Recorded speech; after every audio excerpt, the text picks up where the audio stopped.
गया सभी को, भजन से मिल गया। यहाँ पर लिखा है कि परमेश्वर की भलाई का स्तुति गान, ठीक है। और पहला पद हम जब पढ़ते हैं तो यहाँ पर लिखा है कि यदि घर को यहोवा ना बनाए तो उसके बनाने वाले का परिश्रम व्यर्थ होगा। आगे लिखा है यदि नगर की रक्षा यहोवा ना करे तो रखवाले का जागना भी। रखवाला कौन होता है? जो पेट्रोलिंग करते हैं ना, अभी पेट्रोलिंग समझते हैं, जो आधी रात को पुलिस क्या करती है, वो रखवाले करती है ना। तो वो हमारे रखवाले हैं कि हम चैन से सो जाए, है ना। उसी प्रकार से पहला पद लिखा है कि यदि घर को यहोवा ना बनाए तो बनाने वाले का परिश्रम व्यर्थ है। यहोवा जिस घर को बनाता है, बनाने का मतलब कि जो उसका परिश्रम है, जो परमेश्वर का काम है, वो ईंट पत्थरों से नहीं। ईंट पत्थर से घर कौन बनाता है? मनुष्य बनाता है ना। सभी के घर किसने बनाए? मिस्त्री ने बनाए, लेबर लगी। आंटी जी किसने बनाया इस घर को? मिस्त्री ने बनाया। आपका घर किसने बनाया? मिस्त्री ने बनाया। सबके घर को बनाने के लिए कौन आता है? मिस्त्री आता है, और उसको हम पैसे देते हैं। लेकिन वो क्या करता है? चार दीवारों को खड़ा करके चला जाता है ना। उसके बाद उसकी कोई जिम्मेदारी नहीं रही, उसका कोई काम नहीं रहा। उसने क्या करा? ईंटों को जोड़ा, इधर ध्यान दीजिए, ईंटों को जोड़ा, सीमेंट को लगाया और बोला कि जी ये आपका घर है और अब मैं जा रहा हूँ, और वो चला गया। तो वहाँ पर तो इंसान का काम खत्म हो गया। अब जो उसमें रहने वाले लोग हैं, ठीक, उनको बनना है, और उनको बनाने के लिए, उनको बनने के लिए, हमें परमेश्वर की ज़रूरत है। और उसके बिना हम अपने आत्मिक घर को नहीं बना सकते, है ना। क्यों? क्योंकि ये तो बना के चला गया कोई, ऊपर छत भी डाल दी, अच्छा बल्ब भी लगा दिया, नलका भी लगा दिया, पानी भी अच्छा आ रहा है ना, किचन भी अच्छा बना दिया, फूल पेड़ पौधे सब कुछ लगा दिया। लेकिन जो उसमें 4 लोग रहते हैं, जो उसमें 5 लोग रहते हैं, उनको आपस में कौन बनाएगा? मिस्त्री बनाएगा? उनकी आपस में मेल मिलाप को कौन करेगा? लेबर करेगी? नहीं करेगी। हर घर में एक मुखिया होता है ना। और घर में कौन मुखिया होता है? या तो पिता होती है या माता होती है ना। और अगर दोनों ही मुखिया हैं तो फिर शायद लड़ाई रोज होगी है ना। और अगर एक ही मुखिया है तो शायद लोग उसकी सुनेंगे, है ना। तो हर घर में एक मुखिया होता है, और मुखिया इसीलिए होता है कि जो लोग उस मुखिया के अंडर में हैं, जैसे कि पिता एक मुखिया है, और पिता के अंडर में कौन है? उसका पुत्र है, उसकी पुत्री है, और उसकी पत्नी है। तो मुखिया कौन हो गया?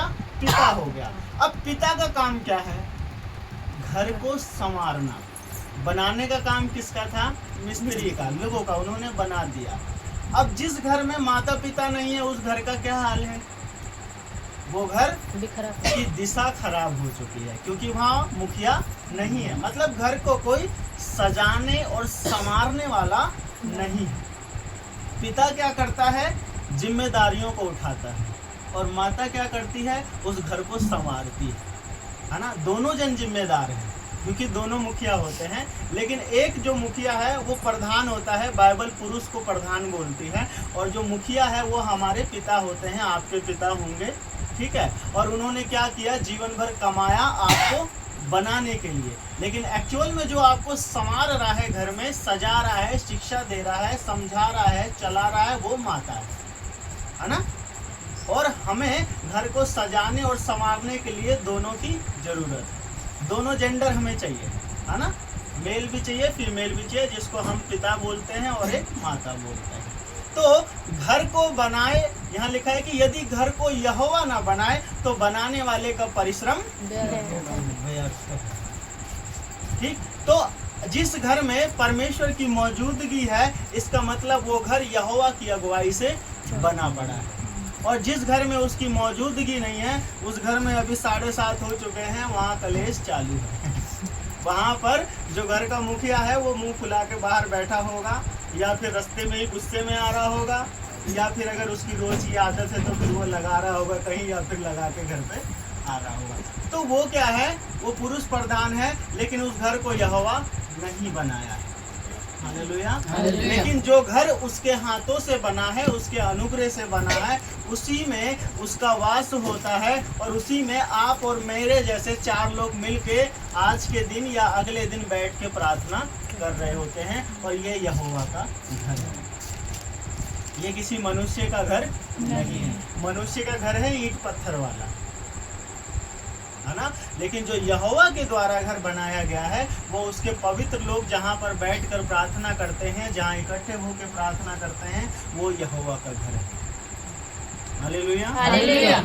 और इस घर के साथ साथ एक हम खुद भी घर हैं। हम भी घर है ना। किसके घर हैं? परमेश्वर यहोवा के घर हैं। और इस घर में वो हमेशा रहता है। ध्यान से सुनिए सभी लोग। जो एक तो ये घर है जो हमें धूप से, आंधी से, बरसात से बचा रहा है, जिसने हमें छाया दी है। और एक हम खुद भी समय एक घर है जिसमें वो परमेश्वर यहोवा खुद रहता है। Hallelujah, hallelujah. ये घर साफ था तो 20 लोग बैठे हैं। Hallelujah, hallelujah. ये घर साफ रखोगे तो इन 20 लोगों को बनाने वाला आपके अंदर होगा। Hallelujah, hallelujah. ये घर को हमें साफ रखना है। जिस तरीके से हम अपने आसपास को साफ रखते हैं, उसी प्रकार से अपने जीवन को भी हमें साफ रखना है। इसमें हमें युद्ध नहीं भरना, विवाद नहीं भरना, चुगलियां, शिकायतें नहीं भरनी, है ना। दुनिया भर की वो चीजें नहीं भरनी जो परमेश्वर को नहीं पसंद है। हमें वो भरना है जो परमेश्वर को पसंद है। तो आपका ये घर भी चमकेगा और ये घर भी चमकेगा। अभी कई घरों में, अभी सोनी के घर हम पहले आते तो अंधेरा था, अंधेरा लगता था ना सभी को। तो हमने इनके पापा से बोला कि पहले तो आप बल्ब लगाइए। जिस घर में उजाला नहीं है, जिस घर में उजाला नहीं है, ऐसा लगता है कि उनके जीवन में भी उजाला नहीं है ना। आप किसी घर में जाइए, रात के टाइम पे अंधेरे में बैठना पसंद करेंगे, हल्की रोशनी में बैठना पसंद करेंगे? आपको लगेगा यार यहाँ तो अंधेरा जीवन में भी लग रहा है और घर में भी लग रहा है।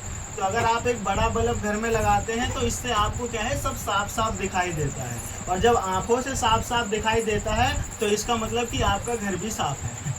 Hallelujah, hallelujah. मतलब कि आपका जीवन भी साफ है। आगे लिखा है कि यदि नगर की रक्षा यहोवा ना करे तो जागने वाले का परिश्रम भी व्यर्थ है। अभी हमारे नगर की रक्षा कौन करता है? अभी सारे हम ही चौकीदार हैं, लेकिन ड्यूटी किसकी है? ये पुलिस वालों की, कि आप नगर नगर में घूम के और नगर की रक्षा कीजिए। लेकिन क्या कोई हमारे नगर की रक्षा करता है? नहीं करता। लेकिन फिर भी हम सुरक्षित पाए जाते हैं। क्यों? क्योंकि यहोवा का ही ये अनुग्रह है और उसी की रक्षा में हम दिन रात चलते हैं, इसीलिए अपने आप को सुरक्षित पाते हैं। जिस नगर में अगर यहोवा का अभिषेक ना हो, जिस जगह में वो जाए ना, जिस जगहों में वो देखभाल ना करे, रखवाली ना करे, वहाँ कुछ भी हो सकता है। लेकिन आप और मैं जब सुबह उठते हैं तो अपने आप को सही सलामत पाते हैं। अपने बच्चों को देखते हैं सही सलामत है, अपने पति और पत्नी को देखते हैं सही है, माता पिता को भी देखते हैं सब सही है। ये किसकी रक्षा है? उस परमेश्वर की रक्षा है। आपका बॉडी बिल्डर वो डोले सोले वाली रक्षा नहीं है, आपकी ताकत वाली रक्षा नहीं है। ध्यान रखना। अगर ताकत वाली रक्षा आपको लगती है तो हर हफ्ते महीने में एक खबर आपको सुनाई देती होगी गली में कि फलाने की फलाना और फलाने की फलानी निकल गई। क्या हुआ? निकल गई। क्या हुआ था कि रात वो ड्यूटी से आई, ड्यूटी से आया और वो सोई, खाना खाई और सुबह वो उठी नहीं। तो इसलिए हमारी कोई काबिलियत नहीं कि हम अपने आप को सुरक्षित रख सकें। ये उस परमेश्वर का अनुग्रह है कि जो आप और मैं आज सुरक्षित हैं। हमारी कोई काबिलियत नहीं कि इस घर में हम उजाला ला सकें, मतलब कि अपने जीवन में उजाला ला सकें। वो उस परमेश्वर की काबिलियत है, उसका अनुग्रह है कि आप और मैं आज उजाले में हैं। उजाले में होने का मतलब कि अच्छे जीवन में चल रहे हैं, अच्छे संस्कारों में चल रहे हैं, अच्छी शिक्षा में चल रहे हैं। उजाले का मतलब ये है। ठीक है, आगे लिखा है, तुम जो सवेरे उठते और देर करके विश्राम करते और दुख भरी रोटी खाते, ये सब तुम्हारे लिए व्यर्थ ही है, क्योंकि वह अपने प्रियों को यूं ही नींद प्रदान करता है ना। हम सवेरे उठते हैं और रात देर तक काम करते हैं और रात को हम घर पे थके हारे आते हैं और हमें नींद नहीं आती। तो लोगों ने अपनी अपनी व्यवस्था कर रखी है कि हमें नींद कैसे आएगी, और हमको पता भी है ना, सबकी अपनी अपनी व्यवस्था है। और एक बहाना है कि भैया मैं जब तक 2 पैक लूँ ना तो मुझे नींद नहीं आती नहीं। इससे क्या होती है, मेरी थकान दूर हो जाती है। लेकिन सोचिए महिलाओं का क्या होगा, वो बेचारी भी 12 घंटे काम कर रही हैं, वो भी बेचारी 12 घंटे काम कर रही हैं, उनके पास तो कोई व्यवस्था नहीं है। लेकिन आजकल हम धीरे धीरे देख रहे हैं कि वो लोग भी आज इसी लाइन में चल रहे हैं, है ना।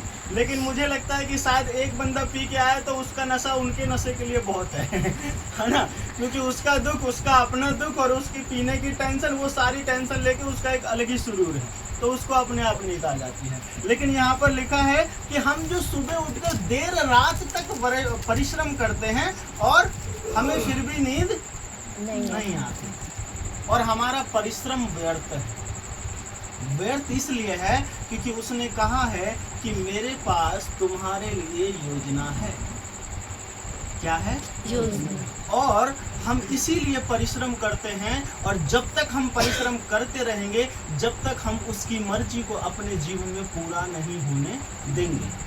और जिस दिन से हम उसकी मर्जी के अनुसार चलने लगेंगे, हमारे को परिश्रम करने की जरूरत नहीं है। यहाँ लिखा है कि वो अपने लोगों को यूं ही नींद प्रदान, क्या लिखा है पढ़िए, कि वो अपने लोगों को यूं ही नींद प्रदान करता है। हाँ, अपने प्रियों को यूं ही नींद प्रदान करता है। कई लोगों को आपने देखा होगा जहाँ बैठे वहीं सो गए, है ना। टीवी देख रहे हैं, टीवी देखते देखते सो गए, कहीं बैठ गए किसी रिश्तेदार के घर, वहीं सो गए। वो हमेशा ही नींद में रहते हैं, ठीक है। लेकिन वो यहोवा की नींद नहीं है, वो उनके आलस की नींद है, क्योंकि वो एकदम नींद के आदी हो चुके हैं। क्योंकि शरीर को हम जिस रूप से ढालेंगे उसी रूप से शरीर ढलेगा। आप इसको 24 घंटे सुलाएंगे, ये 24 घंटे सोएगा। आप इसको 8 घंटे सुलाएंगे, ये 8 घंटे सोएगा। आप इसे सिर्फ 4 घंटे सुलाएंगे, ये 4 घंटे सोएगा। क्योंकि इसका नियंत्रण किसके पास है? हमारे पास है। अब सोचिए, आप सभी को कल सुबह बढ़िया सी कोई जगह घूमने जाना हो, और घर का मुखिया कह दे कि भाई 4 बजे सभी लोग उठ जाना, तो क्या घर का मुखिया आपको सुबह 4 बजे जगाएगा? नहीं। खुशी के मारे खुद ही उठ जाओगे, 3 ही बजे उठ के बैठ जाओगे, अरे वहां जाना है। अब ये बात कैसे आई? ये बात कैसे आई हमारे मन में? कैसे आई? देखिए, मैं छोटी सी बात बताऊंगा, इसको ध्यान से सुनना। जो हम बोल रहे हैं ना, ठीक, जो हमारे मुख से निकल गया और जिस बात को हमने गहराई से बोल दिया, उस बात को हमारे दिमाग ने कवर कर लिया, हमारे दिमाग ने कवर कर लिया, ठीक। और जो बात हमने दिमाग में डाल दी, वो बात हमें दिमाग दोबारा बताएगा। इस बात को ध्यान रखना, वो बात आपको दिमाग दोबारा बताएगा कि तुझे इतने टाइम पे ये करना था। वो तुरंत आपको झटका देगा एक नींद में, और आप उठ के बैठ जाओगे, और आपको लगे कि भाई आज तो मेरठ जाना है सरदना, तो 2 बजे उठना था और मैं 2 बजे उठा पड़ा हूँ। या फिर आज मुझे चिड़ियाघर जाना है, तो सुबह बोला था तो मैं आज उठा पड़ा हूँ। उसी प्रकार से जब संसार की खुशियों के लिए हम अपने दिमाग को फीड करते हैं, उसी प्रकार से जब हम उसके वचन और परमेश्वर की बातों के लिए इसको फीड कर देंगे, मतलब इसको भर देंगे, इसको खिला पिला देंगे अपने टाइम और टेबल से, तो फिर आपको कोई नहीं रोक सकता कि आप सुबह उठे ना, या फिर किसी के फैमिली प्रेयर में जाए ना, या फिर कोई ऐसी बात जो परमेश्वर के राज्य की है, आप उससे दूर हो। समझ रहे हैं? समझ रहे हैं, है ना। शादी की खुशी होती है ना हमको कि भाई उसकी शादी है, जाना है ना, तो हम तैयारी कर लेते हैं और उस दिन छुट्टी कर लेते हैं, उस दिन सब कुछ व्यवस्था कर लेते हैं। 2 बार लड़कियां तो नहा लेती हैं, ऐसे ही है। कई लोग तैयारी भी कर लेते हैं, सुबह से ही क्रीम पाउडर मेहंदी वहदी, वो क्या कहते हैं कि मेकअप मसाज क्या क्या करते हैं, और शाम को शादी में जा रहे हैं और उनको कोई पूछ ही नहीं रहा है ना। जिस बात की वो तैयारी कर रहे हैं उस बात के लिए उनको कोई पूछ ही नहीं रहा। तो जब संसार की खुशियों के लिए हम अपने आप को क्या करते हैं, फीड कर देते हैं, अपने दिमाग को फीड कर देते हैं कि इस तारीख को, इस समय को हमें ये काम करना है, तो उसी समय में आपका दिमाग आपको बता देगा। और यही काम अगर आप परमेश्वर के राज्य के लिए करिए, तो फिर आपको अलार्म भी लगाने की जरूरत नहीं है, जहाँ तक मैं विश्वास करता हूँ। हालेलुया। हालेलुया। अलार्म लगाने की जरूरत है, क्योंकि कभी कभी ध्यान रखना, जब हम दिमाग को फिट नहीं करते हैं तो अलार्म की आवाज़ सुनाई नहीं देती है, वो बज के निकल जाएगा। ठीक है, वो बज के निकल जाएगा, क्योंकि हमने अपने दिमाग को फिट ही नहीं किया रात में कि हमें सुबह उठना है। हम कहा चलो देख लेंगे, बज गया तो ठीक है, नहीं तो कोई बात नहीं, तो हमारा रोज का काम है, एक दिन मिस हो गया तो क्या बात होगी, है ना। तो ये बात अलार्म की नहीं है, अलार्म एक बहाना है कि जो हमें जगा रहा है। ये बात हमारे मन की है, अगर हमने पहले से इसे खिला पिला दिया इन बातों से, इस टाइम टेबल से, तो ये हमें सुबह जगा देगा। उसी प्रकार से हम दोबारा से वचन पे आते हैं। यहाँ पर लिखा है कि तुम दुख भरी रोटी खाते हो और ये सब तुम्हारे लिए व्यर्थ है। आज हम क्या कर रहे हैं, परिश्रम कर रहे हैं, मेहनत कर रहे हैं और दुख की रोटी खा रहे हैं। रोज रोटी खा रहे हैं ना, नान तो नहीं मार रहे, रोज खमीरा तो नहीं आ रही घर में, रोज बटर चिकन तो नहीं आ रहा घर में, है ना। रोटी सब्जी रोटी सब्जी रोटी सब्जी रोटी सब्जी, महीने भर हमने क्या करा, रोटी सोची रोटी सब्जी, और उससे हम दुखी हो जाते हैं। अब संडे को चिकन बन जाता है तो कितना खुश हो जाते हैं घर वाले, है ना, कि भाई आज तो कुछ नया है ना। उस दिन हम खुश हो जाते हैं, उस दिन क्योंकि हम परिश्रम नहीं करते, है ना, मेहनत करते नहीं है, और उस दिन हमें चिकन मिल रहा है। लेकिन रोज हम मेहनत कर रहे हैं तो हमें क्या मिल रहा है, सूखा सूखा मिल रहा है, और जिससे हमारा मन दुखी हो रहा है। तो इसीलिए परमेश्वर ने हमें क्या कहा कि तुम्हें परिश्रम करने की जरूरत नहीं है, तुम सबसे पहले मेरे पास आओ और मेरी योजनाएं हैं तुम्हारे लिए। और वो उसी व्यक्ति के जीवन में अपनी योजनाओं को प्रकट करता है जो उससे जुड़ता है, जो उससे मिलता है, जुड़ता है, जो उसको समझने लगता है और जो उसको खोजने लगता है। वरना तो बहुत सारे दास लोग, बहुत सारे क्रिश्चियंस, मसीह, बहुत, क्या सब लोग प्रचार कर रहे हैं, क्या सब लोग स्टेज को अटेंड कर रहे हैं? नहीं, वही लोग अटेंड कर रहे हैं, वही लोग बाइबल को लेके चल रहे हैं जो उसके साथ जुड़े हैं। क्योंकि हर कोई तो नहीं बोल पा रहा, हर कोई तो उसके वचन को लेके नहीं चल पा रहा, हर किसी के अंदर तो बातें नहीं आ रही। तो जब हम परमेश्वर से जुड़ जाएंगे तो हमें परिश्रम करने की जरूरत नहीं है, क्योंकि वाटिका जब उसने अदन की बनाई तो आदम और हव्वा को बनाने से पहले वहाँ पर क्या लिखा है कि उसने तरह तरह के फल उसमें लगाए, हर एक जाति जाति के फल उसमें लगाए। अब आदम तो था ही नहीं, तो फल कौन खाता, है ना, फल कौन खाता? फिर उसने मनुष्य को बनाया, तो हमारे बनाने से पहले हमारा इंतजाम कर दिया गया। आज हमें लगता है कि हम इंतजाम करेंगे नहीं तो खाएंगे कहाँ से, ये हमारी समझ है, लेकिन परमेश्वर की ऐसी कोई बात नहीं है।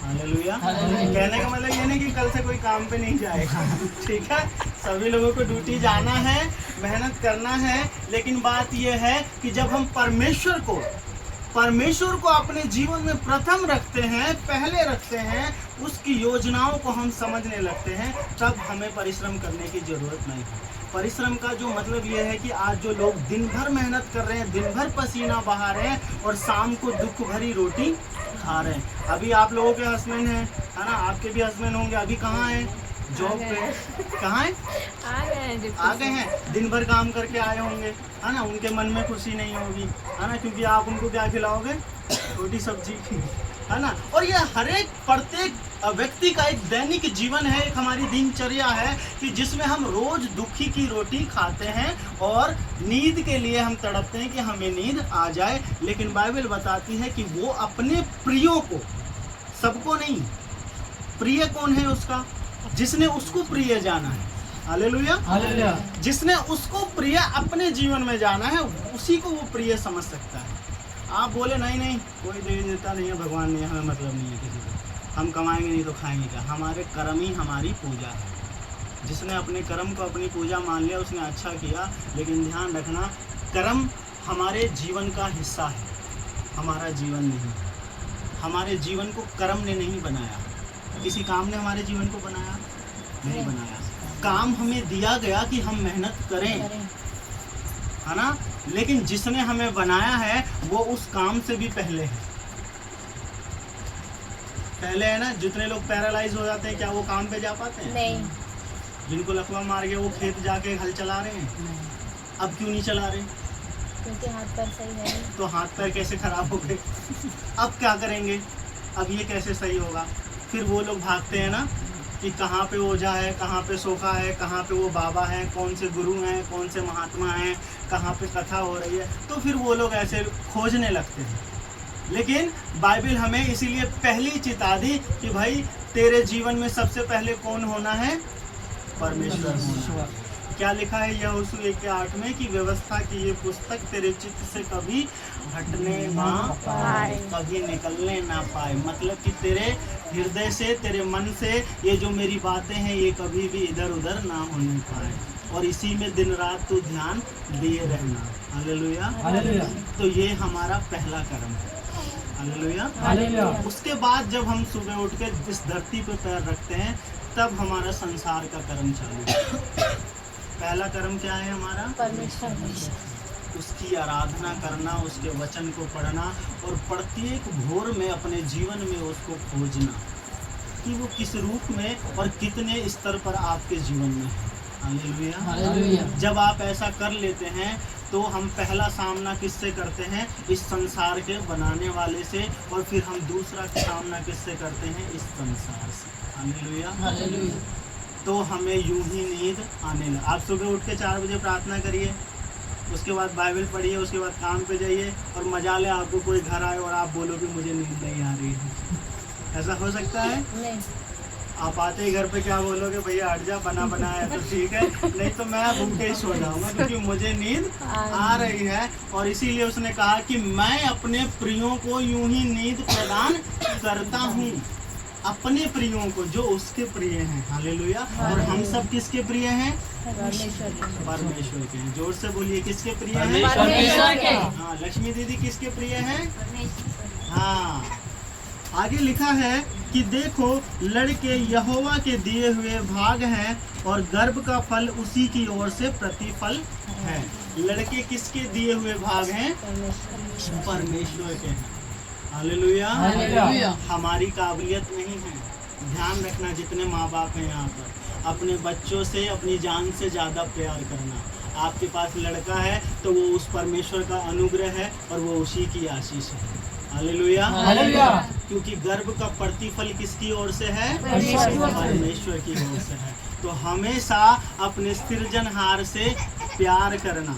Hallelujah, hallelujah. कि जिसने हमें बनाया है। आगे लिखा है कि जैसे वीर के हाथ में तीर वैसे ही जवानी के लड़के होते हैं। जवानी के लड़के कैसे होते हैं? जैसे वीर के हाथ में तीर। वीर कौन होता है?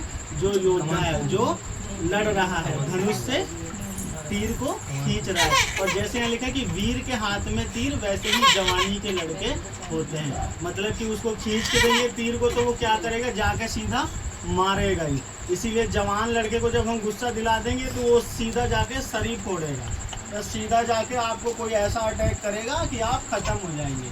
इसलिए उनको रीस नहीं दिलाना है, क्योंकि जवानी का जो समय होता है वो हमेशा डिसीजन का समय होता है, और उसमें अगर वो गलत डिसीजन लेगा तो सबका नाश होगा, और अच्छा डिसीजन लेगा तो सबका भला, है ना। इसीलिए लड़के क्या हैं? यहोवा के दिए हुए भाग हैं, और हमें उस भाग की इज्जत करनी है, उनको अच्छे से पालना है, पढ़ाना है, लिखाना है, उनको आशीष के साथ रोज हमें ग्रो अप करना है, उनका पालन पोषण करना है। उनको बद्दुआ नहीं देनी, उनको कुत्ता नहीं बोलना, कमीना नहीं बोलना, उनको ऐसी बात नहीं बोलनी जो वो बड़ा हो तो उसको लग जाए, क्योंकि जो आप मुंह से बोलेंगे वो उसके जीवन में काम करेगा ना।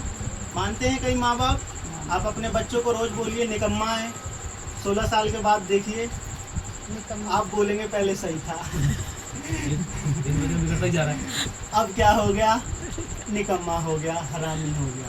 वो हुआ नहीं, उसको आपने 16 साल तक लगातार बोला है, इसलिए वो हो गया।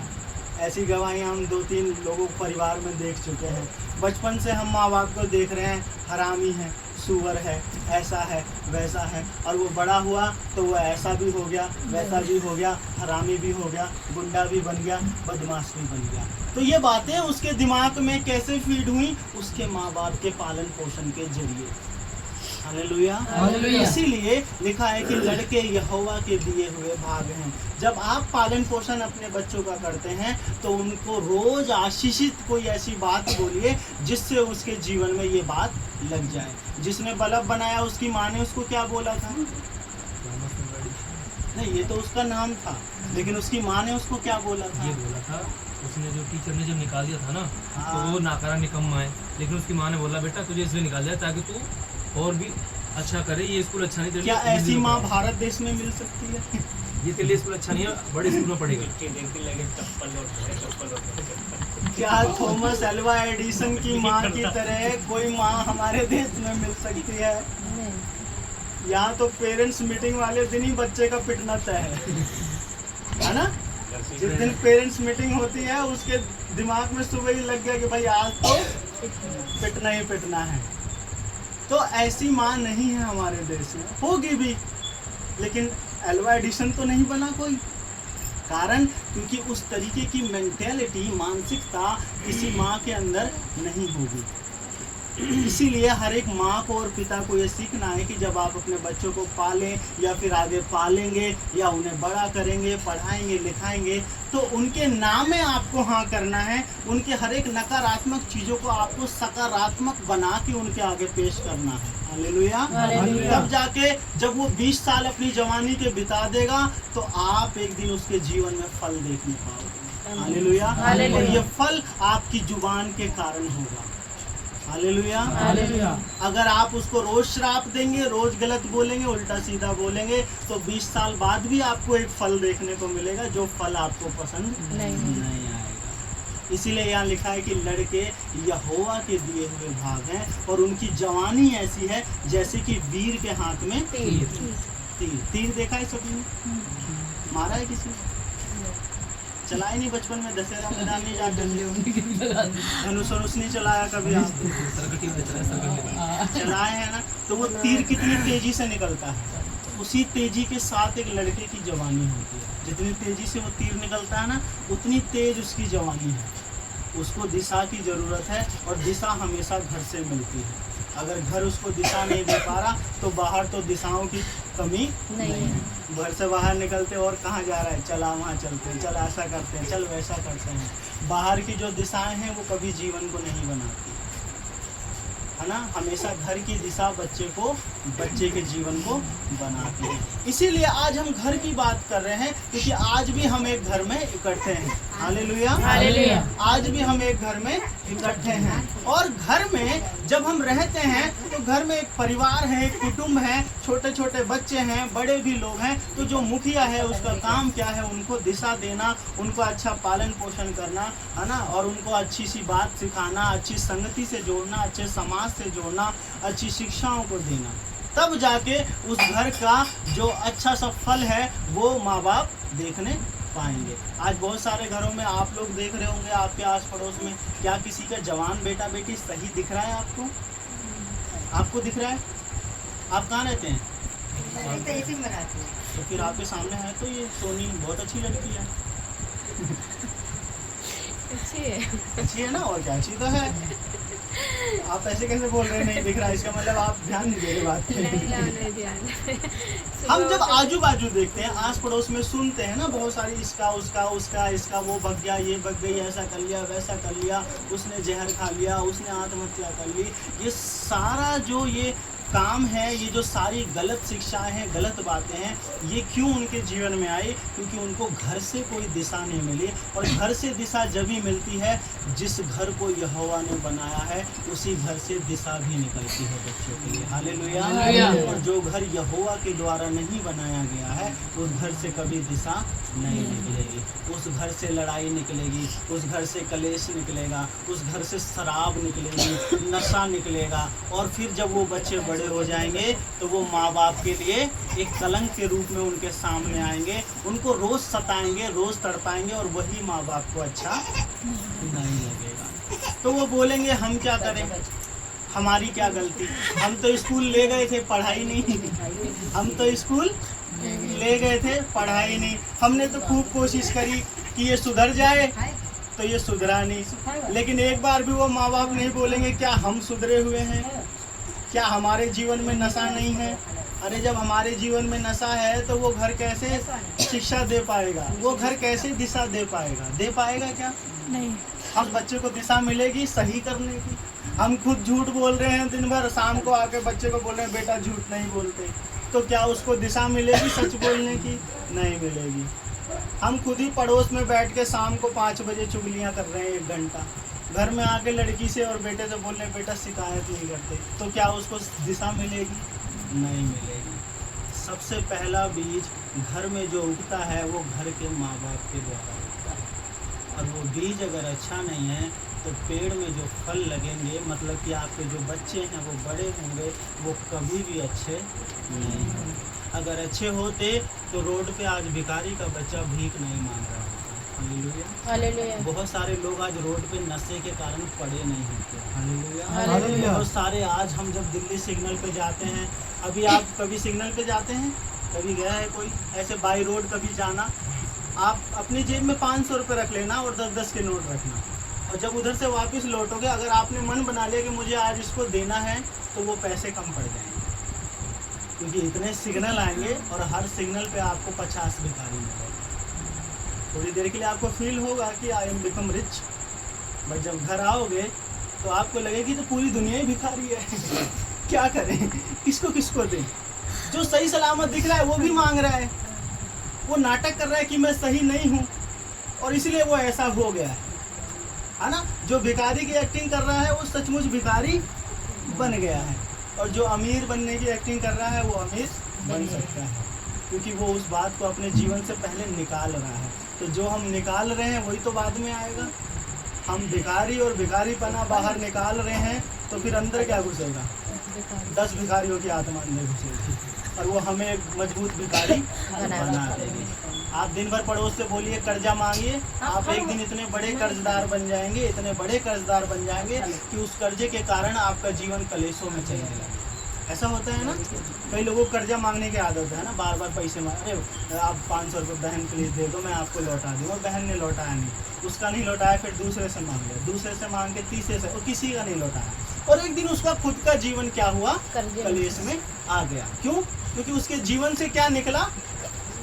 भिखारीपन की आत्मा निकली, भिखारी वाला एक व्यवहार निकला, और उस व्यवहार से फिर उसको उल्टा रिसीव क्या किया उसने? भिखारियों वाला रिसीव किया, है ना? तो जो हम निकालेंगे वो अंदर आएगा ही आएगा लौट के। हमने पढ़ा था ना उपाध्याय की पुस्तक 1:15 क्या कहता है कि तेरा व्यवहार तेरे ही सिर पर आकर पड़ेगा। ऐसा नहीं लिखा है कि पढ़ने लगेगा या पढ़ जाए, वहाँ लिखा है कि पड़ेगा, मतलब ये बात निश्चित है। तो जो आप अपने जीवन से निकालेंगे वो आपके जीवन में लौट के भी आएगा। इसीलिए एक बुधवार को हमने यही वचन सुना था कि अपने जीवन से ज़्यादा क्या करें? रिचनेस को निकालें। क्या निकालें? अमीरी, अमीरी को निकालें। कहाँ? परमेश्वर के राज्य में, ताकि जब लौटेगी आपके पास तो क्या लौटेगी? एक अमीरी लौटेगी। हालेलुया। हालेलुया। मुंह फाड़ के बैठे रहेंगे, पसार के बैठे रहेंगे और सोचें कि मैं उससे ले लूँ, उससे ले लूँ, मुझे उससे मिल जाए, उससे मिल जाए और मैं अपना बटोर लूँ, तो आप बटोर नहीं रहे, आप कंगाल हो रहे हैं। हालेलुया। हालेलुया। क्योंकि जिसने जिसका लूटा है उसका भी किसी और ने लूटा है। सही बात है ना? आप लूटते रहिए सबको, एक दिन कोई आएगा आपको भी लूट लेगा। होता है। तो ये सारी बातें हमारे घर से ही हमें मिलती हैं। इसलिए घर हमेशा क्या है? अगर वो परमेश्वर के अनुग्रह में चल रहा है तो वहाँ पर वचन की शिक्षा होना जरूरी है, और वो वचन की शिक्षा उसके माँ बाप उसको जरूर दें। किसको? अपने बच्चों को, जो उसके कुटुंब के लोग हैं, है ना, जैसे भतीजे हैं, भांजे हैं, या जो उससे छोटे लोग हैं। तो जब हम इस बात को बोएंगे, अच्छी शिक्षा को बोएंगे, तो अच्छी चीज़ों को अपने जीवन से निकालेंगे, तो लौट के हमारे पास क्या आएगा? अच्छी चीज़ें आएंगी, अच्छे फलवंत लोग आएंगे। हमारे बेटा बेटी क्या मिलेंगे? हमको अच्छी नौकरी पे मिलेंगे, अच्छे पोस्ट पे मिलेंगे, अच्छे बातों में मिलेंगे, अच्छी जगहों पे मिलेंगे। लेकिन वो कब मिलेंगे? जब हम इस बात को पहले अपने जीवन से निकालेंगे। ये व्यवहार हर जगह काम करता है, ध्यान रखना। व्यवहार का मतलब सिर्फ हमारा बोलचाल या किसी को गुड़ पानी खिलाना पिलाना, मुर्गा मच्छी, ये नहीं है। व्यवहार मेरे जीवन की हर एक वो बात है जो मैं दूसरों को दे रहा हूँ। हालेलुया। हालेलुया। हर एक बात जो मेरे जीवन से निकल रही है दूसरों के लिए, चाहे वो अच्छी है बुरी है, वो सब व्यवहार में आती है और वो हमारे पास लौटता है। कभी रिक्शे वाले को किसी ने आप करके बोला है आप में से? नहीं बोला होगा शायद। किसी लेबर को किसी ने आप करके बोला है? बोलो हम सबको आप कर चलिए आप लोग बोल देते हैं, लेकिन बहुत कम ऐसा होता है कि जो लेबर है या छोटे तबके के लोग हैं, भिखारी को किसी ने आप करके बोला है? नहीं बोला है। लेकिन क्या भिखारी ने किसी को तू करके बोला है? नहीं बोला है ना? क्यों? क्योंकि उसको क्या है, उसको चाहिए, इसीलिए वो इज्जत दे रहा है और वही व्यवहार उसको फिर मिल रहा है कि ले भाई तू भी ले ले, और धीरे धीरे वो भिखारी मजबूत भिखारी हो गया है ना? हो गया ना, क्योंकि वो रोज मांग रहा है। जो अपने जीवन से वो व्यवहार को प्रकट कर रहा है, उसका व्यवहार उसको मिल रहा है और उस व्यवहार ने उसको मजबूत कर दिया है। अब हम लोगों को कोई बड़ा आदमी देख के आप बोलता है, बहुत कम बोलता है। कोई कंपनी का मालिक आया आपको बोले आप, अगर पढ़ा लिखा है, अपने बल पे उसने चीज़ों को हासिल किया है तो बोल सकता है। अगर उसे विरासत में चीज़ें मिली हों तो नहीं बोलेगा, है ना? नहीं बोलेगा। क्यों? क्योंकि उसकी नज़रों में आप या फिर हम या फिर छोटे लोग कुछ भी नहीं। तो ये उसका व्यवहार है। लेकिन कुछ समय उसके जीवन में ऐसा भी है जो उसको भी कोई तू करके बोलता है, गाली दे के बोलता है। तो हम देखते हैं ना अपने जीवन में, जो हमें गाली दे रहा है उसको कोई और दे रहा है, जो हमें कुछ उल्टा भला बुरा कह के गया उसको कोई और भला बुरा कह के चला गया। तो ये सारे व्यवहार हैं और ये सारे हमारे जीवन से निकलते हैं।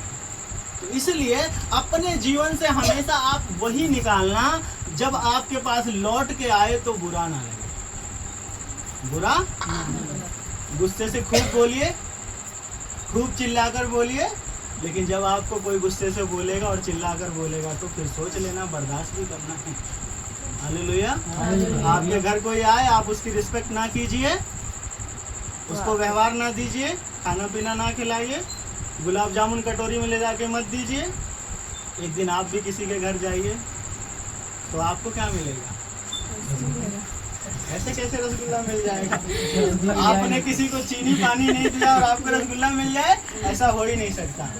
आप जो व्यवहार अपने जीवन से निकाल कर बो देंगे, उसी व्यवहार का फल अपने जीवन में देखने पाएंगे। यही परमेश्वर का घर है जो उसके द्वारा बनाया गया है। हालेलुया। और यही उसके नगर की रक्षा है जिसमें आज आप और मैं सुरक्षित हैं। हमारी आंखों देखा कुछ नहीं है, आंखों देखा तो एक छल कपट और धोखेबाजों का संसार बसा है। यही उसका नगर है जो आप हैं और यही उसका घर है जो हमारे जीवन से व्यवहार निकलता है। और हमेशा परमेश्वर अपने प्रियों को लिखा है कि यूं ही नींद प्रदान करता है, और ये नींद आपको जब ही आएगी जब आप उसे अपना प्रिय जान लेंगे। Hallelujah, hallelujah, hallelujah. जोर से बोले हालेलुया। प्रभु आपको इन वचनों के द्वारा आशीष दे। आइए हम